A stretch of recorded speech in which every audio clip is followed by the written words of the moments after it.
Thanks for the invite. It's always nice to talk about production economics these days. There's a significant amount of profit out there, so why not look at getting all of the profit out of these animals as we can? So when we're looking at that type of scenario, implanting comes up. And any of you guys know, top of your head, how much you're making per acre on a cow-calf operation right now? Got a guess? More than a crop guy? It never used to be. Right now, some of the budgets, depending on what kind of operation you have, what type of feed you're doing, if you're doing intensive grazing, you can get up to $350 to $400 an acre profit on a cow-calf operation. We have not made that type of profit ever before. So we're in unprecedented territory when it comes to profitability in the sector, which is great to be in this industry now. So crop producers right now aren't faring as well. A lot of the estimates are in the negative. That was before the fertilizer and fuel increases. We are seeing an uptick in some of the crop prices to compensate for some of that, but it's going to be a challenging year for crop prices. So why are pasture acres still not more than crop acres? According to these economics, they should be more, but that's not reached us yet, so that's good.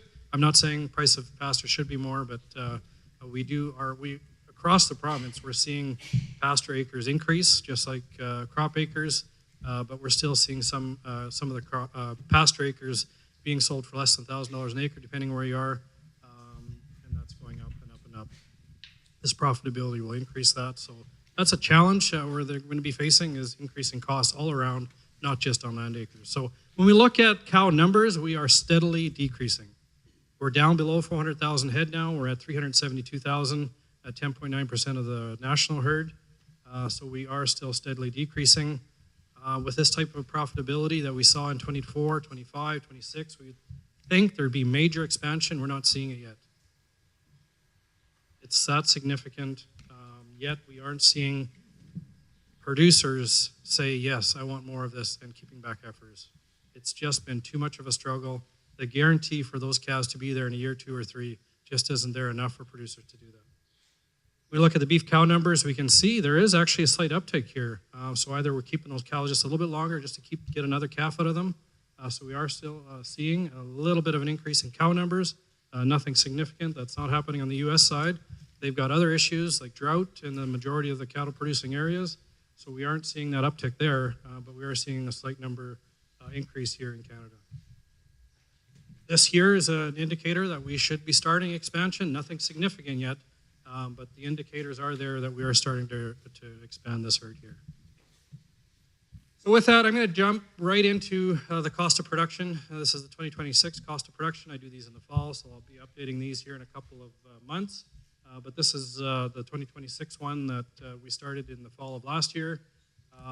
Feed costs are anywhere, depending on what you're doing. This is based on a 300 cow herd. The infrastructure of a 300 cow herd with a corn silage ration is what this herd is based off of, and about 80%, 70-80% equity, depending on what asset is in there.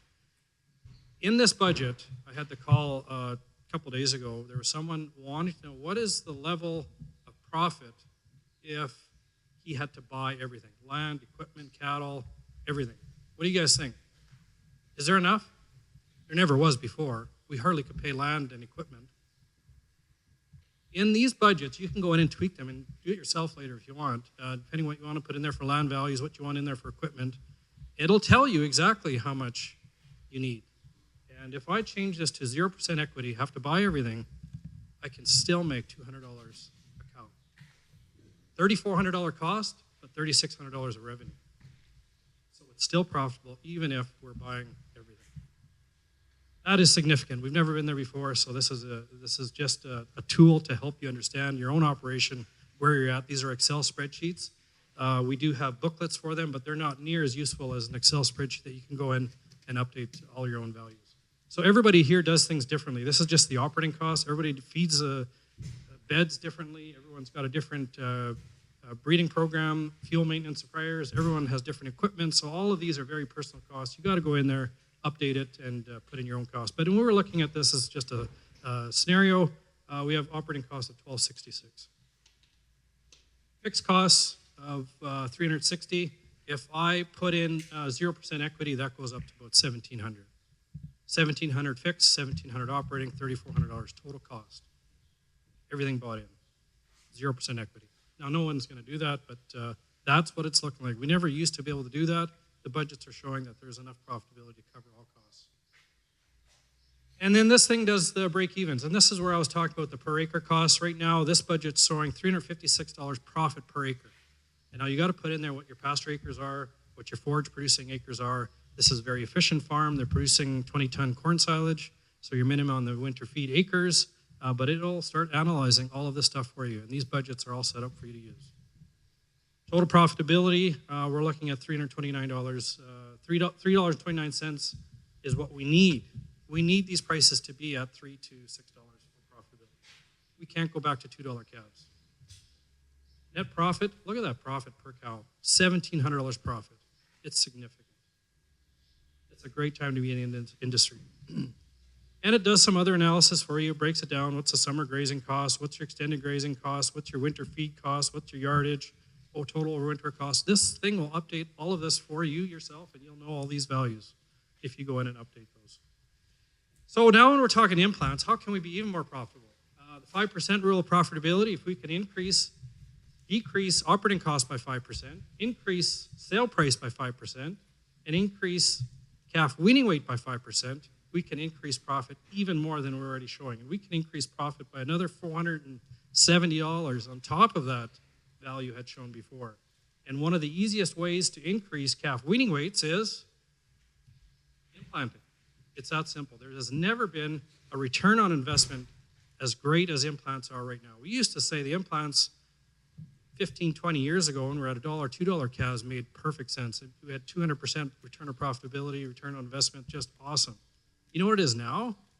It's a stupid number, like 2,000% profitability, return on investment. It's a big number. So when the prices per pound go up like they are now, $6 a calf, 30-pound gain, that's $180 improvement on profitability. If you're already profit, that's just money straight into your pocket. That implant costs you what, $2, $3? $480 return, so significant. So I wanted to show you that. Operating costs, that's where some of these values are. So I'm going to be talking about calf weaning weights, increasing it from 5% to 29 pounds, $1.84 change in profit.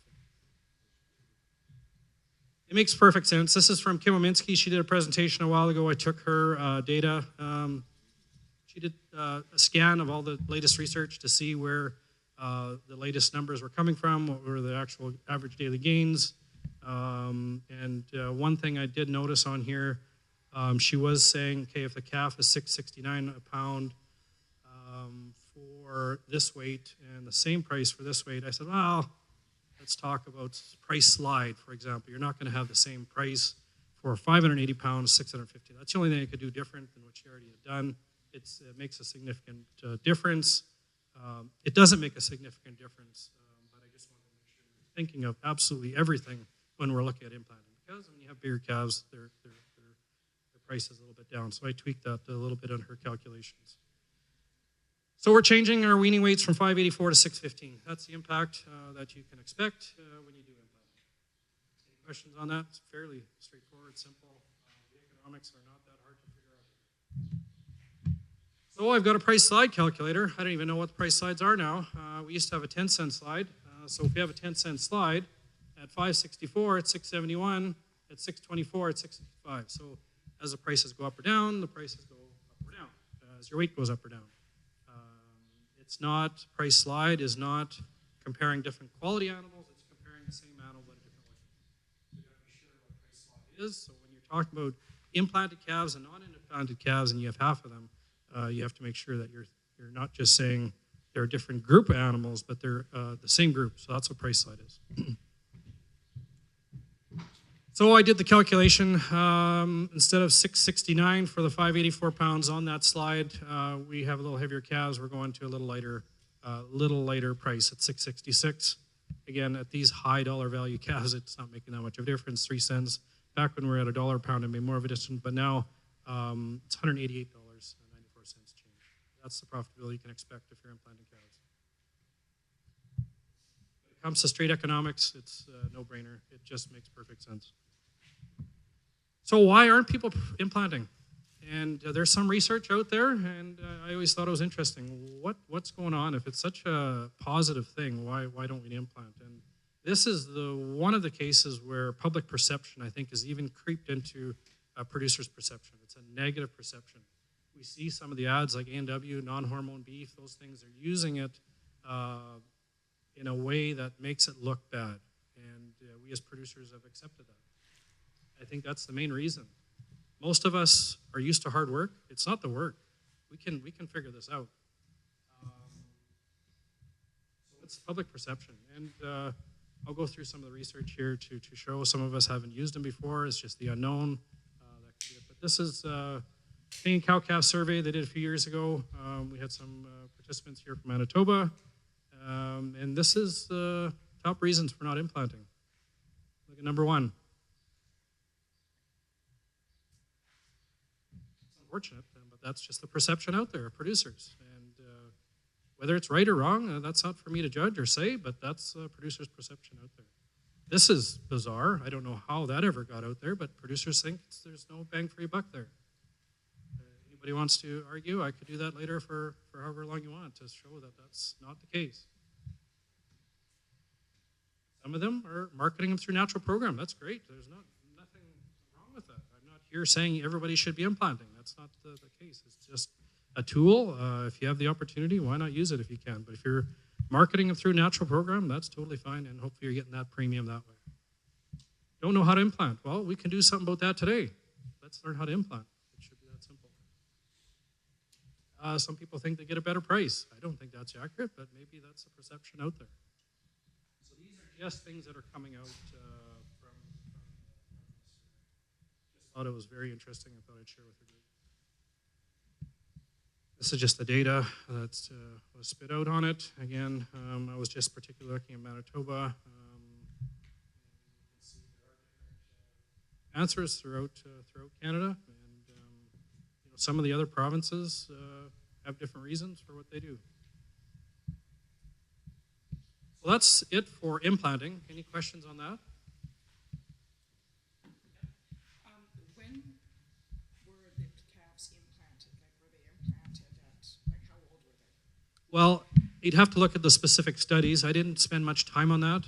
Again, these guys wouldn't have done the study if they didn't follow label instructions. A lot of the implants, and that's one of the problems we have as producers, we don't run them in until the 30 days or whatever the time is required to actually be implanting. So that's a bit of a downside, and we have to tweak some of the things we do on farm to get that implant into them. But yeah, we have to make sure that we are following label instruction. Well, I know in my practice we run into the same stumbling blocks when we're trying to look at timing for vaccination of calves. Especially intranasals, don't want to headgate each calf, and of course you have to headgate each calf for implanting. There has been information or studies done on implanting at birth with some good information where you put a ring on and at one end take the hormones out and then you put a hormone in. But you also need to be aware that if you're keeping replacement heifers or calves of any type, you cannot implant them within the first 45, 50 days. That's the biggest challenge, is if you don't listen to that, you could see some problems in your heifers. There shouldn't be an issue with steers, but the hormones do some funny things to them and cause some stress early on.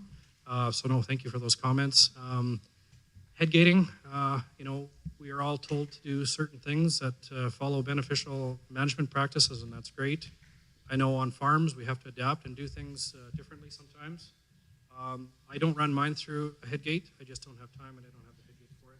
But I do have two hockey players, AAA 25-year-old hockey players that are coming out and that are as strong as a head gate, in my opinion. So I can keep that head very still, and that's how I implant. I'm going to put Blaine on this. Blaine, do you think there is a price difference for when people are, on the price, on the show list and they're saying not implanted versus not saying anything at all? Does that impact on price? It won't impact on the price per pound. You're going to see the benefit with your weight, right? Because the pounds pay nowadays, right? So yeah, you're not gonna see for sure, a 5 cent premium if your calves are. I don't think, anyways, if your calves are implanted or not. But if you gain 30 pounds, like you said there, at $6 a pound or $7 a pound, it adds up pretty quick. Yeah, and that's something you can maybe let producers know as well. Like, should they be advertising that these calves have been implanted? I don't think it's a negative thing, but maybe some of the buyers don't want to hear that. I don't know, because they're going to implant it on the backgrounding side. A lot of the cattle get implanted when they. So why not take that advantage as producers? We give up a lot, and this is one thing we can recoup on. So thanks for the comments. Yeah. The other thing I was going to say, your price slide now, you probably at least 20. Just, yeah. But, oh, good point. just so you know. I was going to talk to a buyer. Yeah. It is extreme, isn't it? So 20-cent price slide. So that's a full $1 price difference from a 6 to a 5 weight. That's how extreme these are. We used to get $1 a pound. Now we have that in a 100-pound increment slide. Bonkers. Any other questions, comments? Appreciate this. This is great. People need to be comfortable with this, and this one-on-one stuff, I think, is where the value is at. Can you comment on my comments about the hockey player thing? I want it to come from a vet to say, hey, no, you shouldn't be doing that. Just restraining the animal versus using a head gate versus having a 250-pound block of muscle holding the head for me. Well, I think that you need very adequate restraint. Like in the feedlots, it is much easier to place an implant correctly if their head and neck are restrained, meaning you need a neck extender and that. But it depends. You can have, what I would consider just a very rudimentary shoot and still do a good job, depending on how quiet the cattle are. You do need that ear loose. It can't be kind of caught in the head gate because that implant goes in the middle third. So that's really, really important. Thank you for that. Yeah, no, appreciate it. I've been doing it for 5 years now, and I agree with all of those things. The proper way would be to have a perfectly still head and implanting. You do need to place it correctly. Yeah, go ahead. I implanted my calves, and the one year I kept a couple of own bull calves back and not paying attention, running through the chute, we implanted them. I checked them as yearlings. There's nothing wrong. They passed perfect. Yeah, Cindy will talk a little bit about the amount of hormones that are going in. It's such a minute thing, and it's been blown so out of proportion. The negative perception is unfortunate, and she'll go through some of those values. 5 to 50 days of age. It's such a minute amount that shouldn't make a difference. But it is showing up on heifer calves if you don't follow the label directions. If you do it before the 45 days, it will show up on the heifer calves. So that's something to be careful about. I mean, if you implant before 45 days. Some of the product labels are a little bit different, but say Ralgro, for example, that's one of their, it might be 30 or 45? 30, yeah. So some of them are a little bit different, but if you implant it before, it could potentially affect those heifers for breeding, as breeding heifers. Just, follow the label directions. They've done a tremendous amount of work to get these studies out, to get data to support producers that they shouldn't be affected. So that's one caution there. Actually, if I can comment too, the heifers things, we have had a couple of producers who had a high number of open heifers in the fall, like despite having, doing things correctly management-wise, nutrition was good, and they were implanting according to directions, and so they stopped implanting heifers, and it did help. And then other people implant everything without issues. It's the same thing as saying every heifer that's born twin to a bull calf is sterile. That's not true. It just depends on how it. Environment, what impacted that particular animal in that particular circumstance, right? How do we know exactly that's what the case was? But if that one thing was removed and everything was remained equal, what are you expected to believe? It's good comments. Just something to know. Maybe if you guys want to start, just don't do your heifers then. Do the steers. There shouldn't be an issue there. Cows are 600 pounds, so if you want to keep them longer, you have to re-implant them again? Or is it a one-time implant? Depending on what you're doing, if you're backgrounding, you probably, You want to sell them down the road? if you're keeping them for another, I think there's about 100 days. Yeah, 100 to 120 days. So there's no improvement or benefit if you re-implant before that 120 days is up, but after that you can re-implant them. And you can talk to your vet as the implants that you use for calves Yeah, there's a few different products out, so we got to make sure we're talking about the same thing. So it'd be nice if it was just one particular product we talked about. They all have their own little unique advantages and disadvantages. Your Alvaro tablet or implant is 3 little pills. At one time there was 6, and now they took them off the market. Any reason why? I don't know if the concentration is different or not. Can you comment on that? Do you remember that? But they used to have 6. Well, I don't know so much about the number of pellets, but I have a chart, and if anybody wants to have or see my implant chart, certainly call me at the office and we can forward you it. But we start with the entry-level implants, and then you go to the basically finishing, high-power TBA implants. And it's really important if you're starting to implant that you start low and you go up. And you don't want your implant to kind of run out before you re-implant. And that's generally why you sometimes have problems, is because, and why there's that comment about I get a better price if my calves aren't implanted, or I can't sell my calves if they're implanted, or the buyer doesn't want implanted calves. It's just that there have been instances where the buyer buys calves, gives them an aggressive implant, but he doesn't know that they got an implant a month earlier. And so then they've been double implanted, and you can see issues that way. You guys are implanting, don't take that advantage of, get that feed efficiency yourself, maybe, before you sell them. But yeah, there are reasons maybe why you sold them. Being honesty in the sale ring counts. Absolutely. We aren't doing things on our farms to hide things. I don't know many producers that are doing that. We aren't pushing up that extra nut to get the, you know what I mean? Like, that's not what an ordinary producer is doing out there on the farm. Next thing I want to talk about, identifying risk. We are at extreme highs. Look at risk management. Livestock price insurance is available for calves. You can lock in, I looked, the latest one, $550 for about $30. Pretty decent coverage. If that slips away on us, it's guaranteed profitability. We're going to make money at these values on most farms. So look at LPI. If you're not in LPI, make sure that there's a backup like AgriStability. I'm a big fan of that program. Look at risk management. Why not lock this profitability in for this year and next, as well as if it continues, that's great. But again, look at locking in some profitability. This is an old slide here from November 3rd, but we are still here. We've probably slid down to about 550, depending what we're looking at. We are at the top, maybe. I don't know. Is this going to go to $8, $10 calves? I don't know, but it sure looks like we are at the peak, and it looks like we're somewhere here. What happened in 14, 15, and 16? It did come back down. I'm not saying I want it to come back down, but at some point, what goes up must come back down. So why not just lock in some of that profitability on our farm? Something to think about. These are all the different tools we have, farm management tools and resources. I update all these. If you have any questions on price slide, creep feed, another thing to look at, creep feed calculator. If you're looking at $6 calves, make sure they don't get too fat, but creep feed is a pretty good return on investment too. On top of implanting, we can get some pretty good gains on these calves and make even more money at $6 calves. If you're looking at, what does it cost to raise replacement heifers, beef grassing costs, I have all these different tools out there available to make some of the farm management decisions not based on economics and reality on your own farms. These are all tools as calculators to help you guys out on the farm. That's it for me. Make sure you take a look at all the different risk management programs out there. There's a lot of agri insurance, forage, pasture insurance. Some people still don't know there's pasture insurance out there. Take a look at those. Make sure that you're aware of them and make a decision based on that. Livestock price insurance, AgriStability, and use that cash advance. I think these are some great tools out there that not enough of us in the livestock industry are using. So just making sure everybody knows them. If you have any questions about them, I'd be happy to chat with you individually later. That's my contact info. If you just want to call me or email me, take down my number. Happy to chat. Thank you.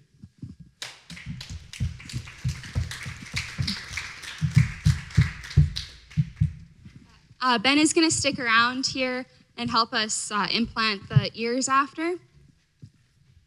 So I'm just going to get into a bit more about the actual implants that you can use. So as Ben mentioned, some of the reasons why producers aren't using these implants is because they're unsure of what implant to use and they don't know how to do it. So we're just going to touch on a few of those today. So what are implants? They're small pellets containing a powdered synthetic hormone that are implanted in the back of the animal's ear. And there's no withdrawal for implants, as the animal's ear is always removed when they're slaughtered.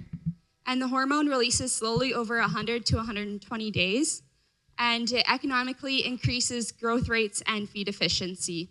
But it's important to remember that cattle must have adequate nutrition before implants can positively influence and feed efficiency and gain. So there's 3 different types of hormones in the implants. There's estrogens, androgens, and progesterones.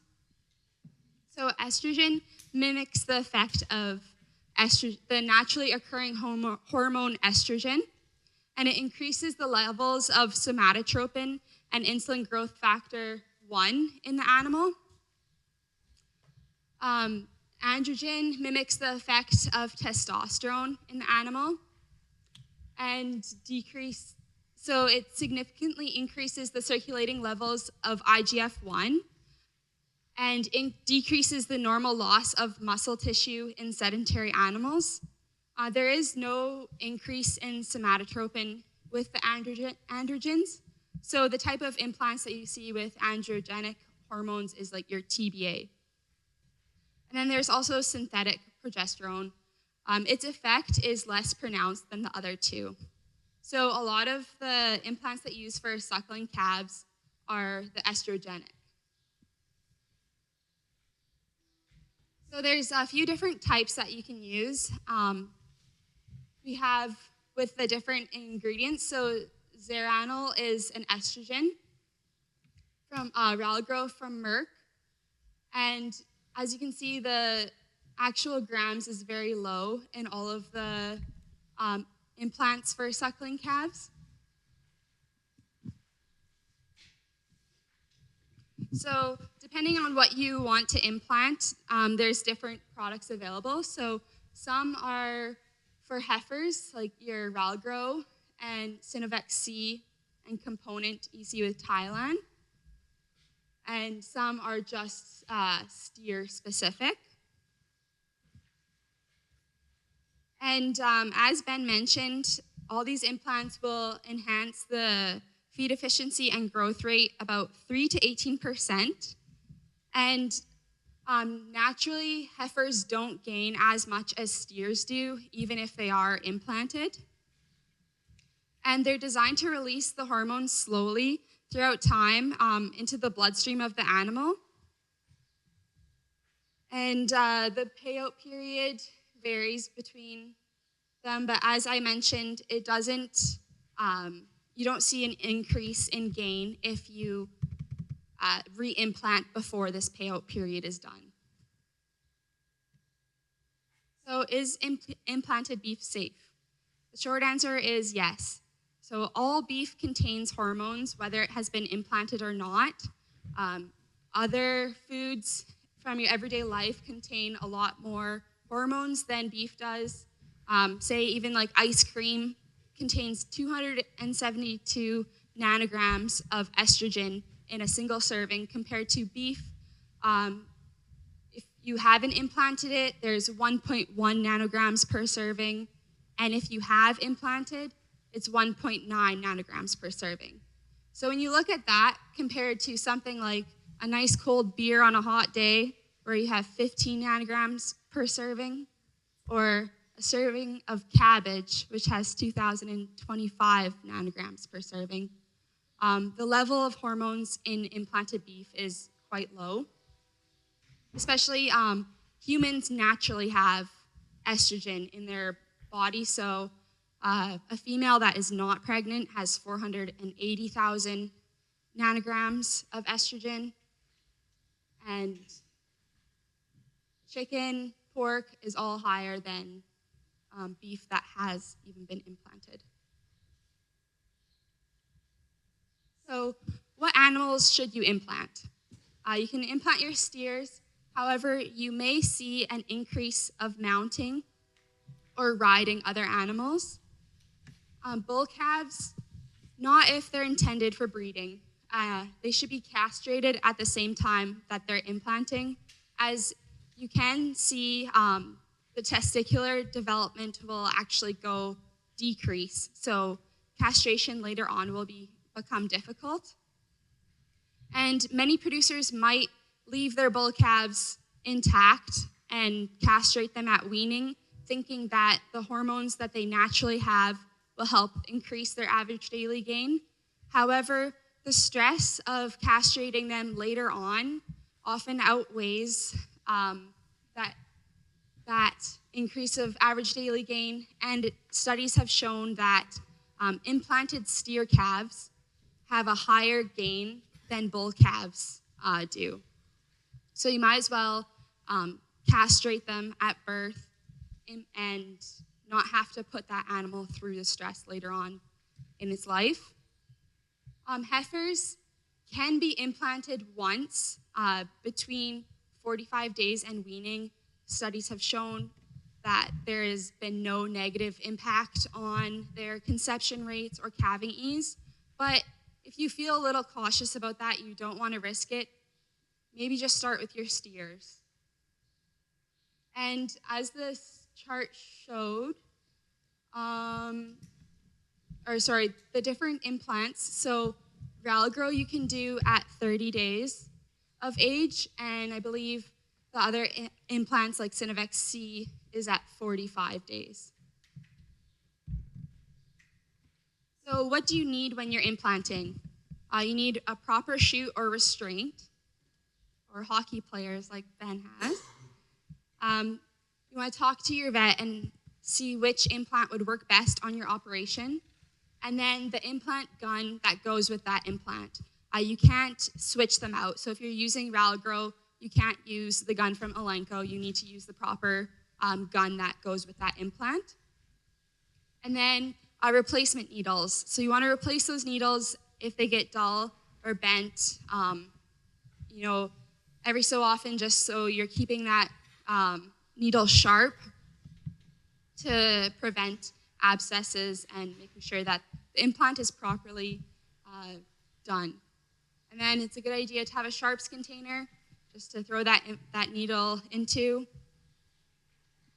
One of the main things that you want to remember with implanting is the disinfectant. So it's a good idea to have a sponge or a roller to wipe that needle on in between each implant, just so when you're going into the next calf, there's less of a risk of abscesses later on. And if you accidentally implant it improperly and there's some material in the needle, then wiping it on a sponge or a roller will help get that out. And so you can use chlorhexidine or isopropyl alcohol. Chlorhexidine is a bit better than the alcohol, as the solution is works for a bit longer than the alcohol. I'm not sure. You can also talk to your vet to see what product would be best. And it's a good idea to have a brush on hand. If there's any manure, any dirt on that calf's ear, you want that clean for the implant going into. And then a clean workstation. Try to do it in a place where it's not covered in manure. You don't have blood or dirt on your hands, just to keep things as clean as possible as you're implanting that little pellet. So how do you implant? We have some ears from True North that we can practice on, but here's a little diagram. So you want to prepare before you begin. Look at the box, make sure you have the right implant for the right gun, and you're doing it at the proper timing. Properly restrain the calf. Look at the ear. Are there any tag holes? Anything that you should stay away from? Wipe your hands if they're dirty. And wipe the needle through the sponge to disinfect it. You'll want to pinch the top of the calf's ear. So the implant, this is the back of the ear. Pinch the top of the calf's ear with your fingers and insert the needle at a flat angle. And then slide the needle out just a little bit and pull the trigger to deposit the implant, and then withdraw that needle completely. And as you're withdrawing, hold the trigger so that it's all the way out before you release the trigger. And then you can feel the implant, and you should be able to feel those pellets there, and make sure they're not crushed. And if you've missed the calf, you didn't get it in there, you can try again. and then clean the needle again to prepare for the next calf. Cindy, I was just gonna, with the newer implant guns, they have retractable needles now. Oh, okay. So I would say when you're planning to implant, there are some excellent videos that each of the pharmaceutical companies has developed so that you can learn how the gun works, because that's a Velcro demonstration. Yeah. And many of them are different. Okay. Even how the gun itself works is very different between brands. Yeah. So we do have a gun here from Elanco that Murray can show us how to use. I myself am just familiar with the Ralgro gun, but that's a very good point that Tanya has. There's different companies that you can get the implants from. So if you just look up on their website, they often have videos of how to use that gun. So always follow the label instructions regarding proper storage and administration. The implants do have expiration dates, so make sure you're not using expired implants. We've touched on a lot of these points, but ensure that the calf's ear is clean and your hands are clean just to avoid any abscesses. So avoid those abscesses by implanting on days and in areas where the ground is clean and dry. Do not implant at birth. Maybe there will be some new research coming out where you can implant at birth, but for right now, follow those guidelines, 30 to 45 days of age at least. And go slow. You know, working cattle, it's always better if you're not in a rush. You just take your time and go slow to ensure that it's properly deposited to maximize the productivity, the animal health and welfare, and your own safety. So going back, if you insert it too close to the cartilage ring right here, you'll find that your implant won't work properly, and you'll hit this cartilage here. There won't be the proper blood flow that the implant needs. So it's important to just hit the middle 1/3 part right here. We do have cow ears today, so that'll be a little bit different than implanting your younger calves, but it's just good practice to get the feel of implanting. Does anybody have any questions? Yeah. What's the response to a consumer argument about like a synthetic hormone versus natural hormone, where a consumer might think it's more dangerous to consume synthetic hormones? That's a good question. So the hormones, while they're synthetic, they just enhance the naturally occurring hormones in your own body. Because that's what I would assume, but I mean, the people that are against having hormones in their meat probably, would probably take that position where it's a synthetic hormone being ingested potentially versus a natural occurring one. So I just wondered if there was, some preparation by the industry for that type of argument. Ben, do you have any comments? Do you have any, sorry, I don't know how to respond to those. I think the industry is trying to come up with some of those answers, and that's why that chart was developed to show the amount of hormones, and the synthetic hormone amount is so minimal, but still there's that concern. So did you have something maybe scientifically to explain some of this? Well, I guess it comes down to organic production of beef basically is don't stick a needle into them. So, and that's why, like a true organic herd, the only vaccine that's permitted is blackleg. And the only way that got incorporated into the program was that it was considered inhumane to have calves dying at a young age in mass, because that's what happens with blackleg outbreaks. I think that's the big push, is that something was put into the animal, no matter what it was. Yeah. And there's always going to be a subset of the population that desires organic. Yeah. And I think just, oh yeah. I think a lot of this started as a trade issue. The European Union wouldn't import our meat because we were using Ralgro, Oh, okay. and it became a trade issue to a mindset. Yeah. I think just the really important thing is to stress is that all beef contains hormones, and implanted beef is really not that much higher than non-implanted beef. So 1.1 versus 1.9 nanograms. When you look at something like a birth control pill that has 20 to 50,000 nanograms. And this trade issue is still going on in some countries. Are there any other questions? All right, well, I'd like to thank you guys for coming out here today. I really appreciate taking time out of your busy schedules to join us. And I hope everybody leaves here with something new that they learned. And I'd just like to thank our sponsors once again. So we have Elanco, New Rosedale, Feed Mills, Master Feeds, MASC, True North, I feel like I'm forgetting some, Kilbaki Egg Supply, and MBFI put on the, and I'd like to thank our partners with MBFI for helping put on this workshop. So for the rest of the afternoon, we're gonna have an implant station set up in here where Ben and I will be going over how to implant ears. And there is a station set up outside for using the new dart guns. You guys can come and go as you please. Stay as long as you'd like, but you're free to go whenever you'd like. But thank you for coming out today.